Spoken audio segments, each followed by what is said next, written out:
Listen to conversations with some of today's most innovative brands to hear practical advice and insight on technology, customer experience, co-creation, marketing, entrepreneurship, and more.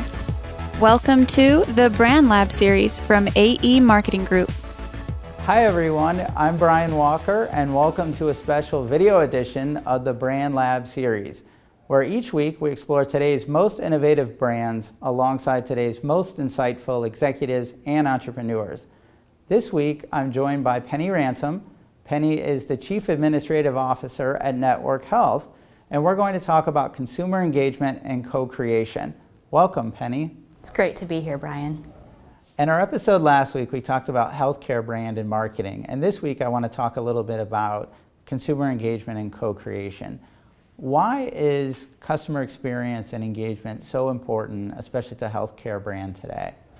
For two reasons, I think. The first is that we want people to be engaged in their health, and so if they interact with us, that means they probably care about what's going on with a chronic condition or with an acute condition, but really getting them engaged in learning how to manage a disease or how to navigate the healthcare system, that's important.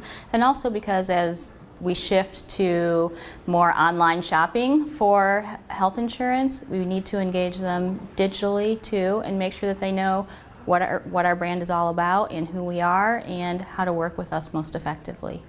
So with all the dynamic changes in healthcare, how does a brand sort through all the clutter today? It's really hard because there's so much out there, but I think the most important thing is not to assume that we know everything, and that's why co-creation is so important. It's asking the customers what they want from us. It's kind of like, for years we've talked about the golden rule. Well, really it should be the platinum rule. We treat people how they want to be treated, and it's the same in designing products for people. We should talk to them about what they want and how we can make their experience better. So building on your comment about co-creation, it's something that you have actually been doing for several years now. Talk to us about Co-Create Wisconsin. What is it and why consumers should care? Sure. It's really something that we started about 3 years ago, and what we wanted was to learn from two specific groups, millennials and baby boomers, what they wanted from their health insurance plan. So we started with road shows at farmers markets, just talking to people about what they wanted in their health insurance.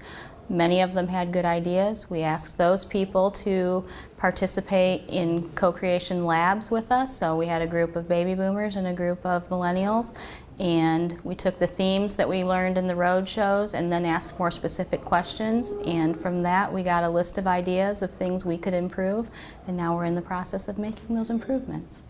And through the course of the co-creation exercises, did you talk to customers and non-customers? We did. So we didn't, there was nothing in the criteria in which people had to be our customer or didn't have to be. We didn't ask that question. In fact, they didn't even know Network Health was the organization behind the Co-Create Wisconsin until much later in the game. So was it a hard sell to get your fellow leadership team to buy off on the idea of having customers, and in some cases non-customers, come inside the walls of Network Health and talk about designing new products or services or experiences? It really wasn't, maybe partly because I didn't really give people a choice. I didn't ask for permission. I said, this is what we're going to do and this is why. And because of our culture and wanting to create the best experience for our customers and potential customers, everyone was on board with it. Well, IBM recently did a 2016 CMO study that showed that some of the leading CMOs are using co-creation now to improve not just their brand, but their operational performance and customer experience. Yet so few organizations are still lagging behind. And we're seeing more and more, as with your organization, Network Health has been recognized at the Inside Innovation Exchange in Health, Huffington Post Business, Customer Think, for your strong engagement with millennials. And as a mother of 3 millennials, do you think co-creation is an important aspect of engaging that audience? I do. They, not just with my own kids, but they are certainly a test ground for me quite often. Millennials want to be involved and have a voice in what happens to their money, and that health insurance is expensive. There's no way to get around that, and so we want to make sure we're offering products and services that are meaningful to them and that they feel like they're getting a good value for their dollar. And that's just not for millennials, but they are a particular market we're interested in right now. Well, co-creation is just one aspect of the overall customer experience at Network Health. And your organization leads not just national averages, but more importantly, probably Wisconsin averages in terms of customer experience and satisfaction levels. How do you do that? What's your secret sauce at Network Health? I can't tell you that. I think the biggest thing, and I've said it already today, is that it's part of our culture. It matters to our employees that we're giving good service to our neighbors. And there's such a tremendous amount of pride in the work that we do, and making sure that when people say, I have Network Health, they're proud of that. And so we want our employees to be proud, and we want our members to be proud. Do you think that some organizations have a disconnect between customer service and customer experience? Absolutely, because I hear so many people today still talking about how fast they answer the phone, or how many people hang up when they're calling and things like that. And those are important statistics, but they're not what keep people coming back. And that's what we want to do, create that stickiness where people stay with us and they want to return and renew with Network Health year after year.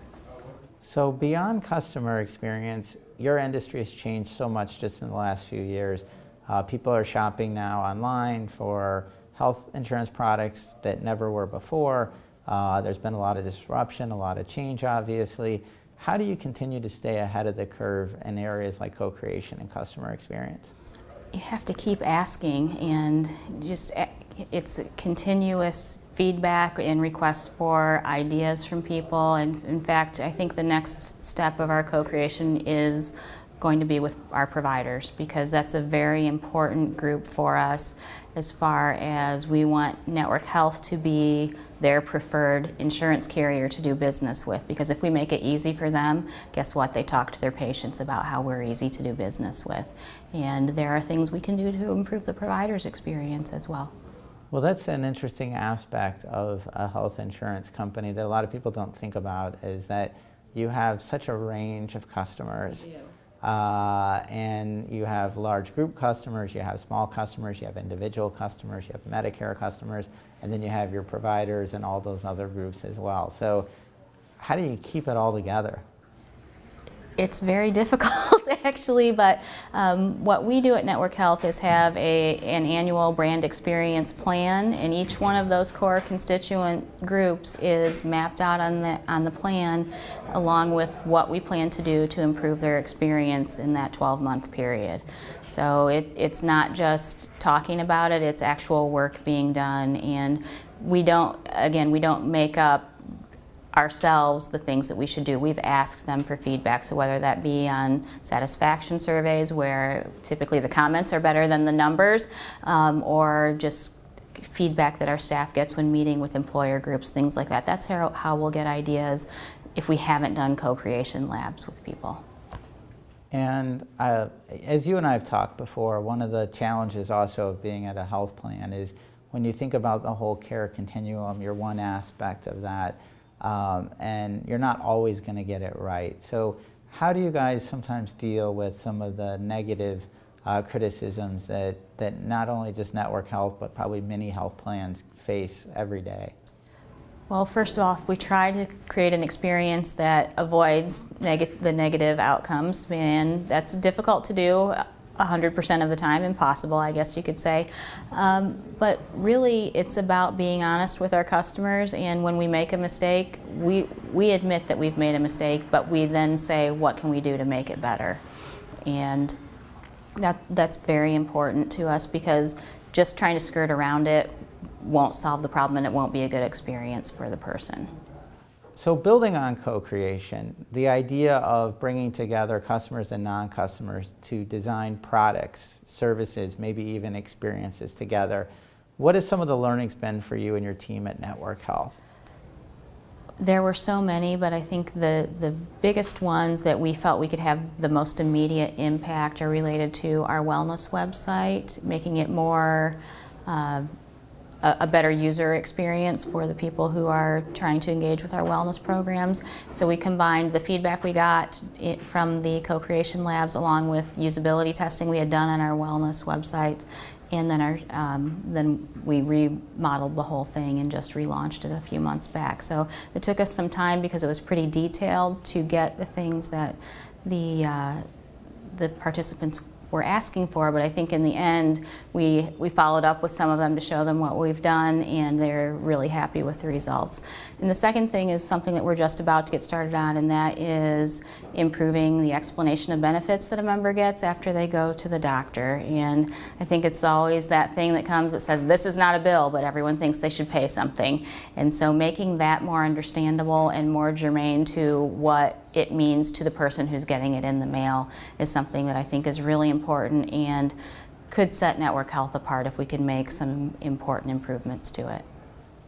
Well, and having led many of your co-creation labs with your customers, with your non-customers, what was also really interesting from my point of view was to see how much you empowered your employees to be active participants in the co-creation process. I know we've talked a lot about culture and how important employees are to your brand, but talk a little bit about the employees in relation to the co-creation exercise. Sure, I think they've been involved from the events in the beginning, the labs, and then behind the scenes operationalizing the changes that we've decided to make.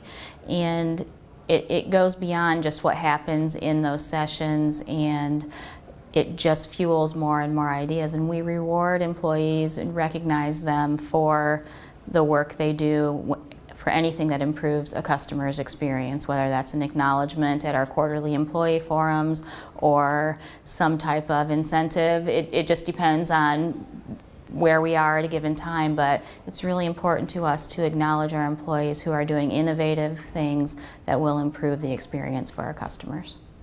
And it's funny because one of my favorite stories to actually come out of your co-creation journey over the last few years is you actually had somebody that we interviewed who was not even a customer of yours that said, this is the kind of place I want to come and work. And she's now a Network Health associate. So it really is interesting how there's just all these ranges of good that can come from the co-creation journey. And as we're about to embark on a campaign that really puts your employees front and center, much like I was surprised how willing consumers were to share their ideas and their expectations of a good health experience and journey, I've been so impressed with how your employees are eager to want to participate in representing the brand. So how does that make you feel as a Chief Administrative Officer? It's fantastic, and I know you've talked about how much you've enjoyed working with them, but to a person, they have each either emailed me or come to see me after their filming was done to say, thank you for letting me participate and talk about myself and Network Health, and what a great experience it was for them, because it's not something they get to do every day. So rewarding people that way is another way to recognize great work. Penny, before we go, one final question. If you are an executive of a health company, or any company actually that's thinking about embarking on a co-creation journey, what's one piece of advice you would give him or her? I would definitely encourage people to give co-creation a try, and it is really more than a try. You have to make a commitment to it, so that's the biggest thing I would say. You have to say, we're going to invite you in, we want to hear what you have to say, and then we're going to do something with what you tell us. Because if you don't do that, then you've just broken a promise and those potential customers are gone. Great. Well, thank you so much for joining us. Thanks for having me. Conversation. Yep. I want to thank our listeners for joining us in the Brand Lab today, and to invite you back next Tuesday as we continue our journey of today's most innovative brands, as we learn how they empower employees, engage consumers, design products, and co-create experiences together. Until next time. To hear other episodes of the Brand Lab series, visit brandlabseries.com or visit iTunes, Google Play, iHeartRadio, or Stitcher. Follow us on Twitter at BrandLabSeries, and if you have any questions or would like to participate in a future Brand Lab, email us at info@aemarketinggroup.com.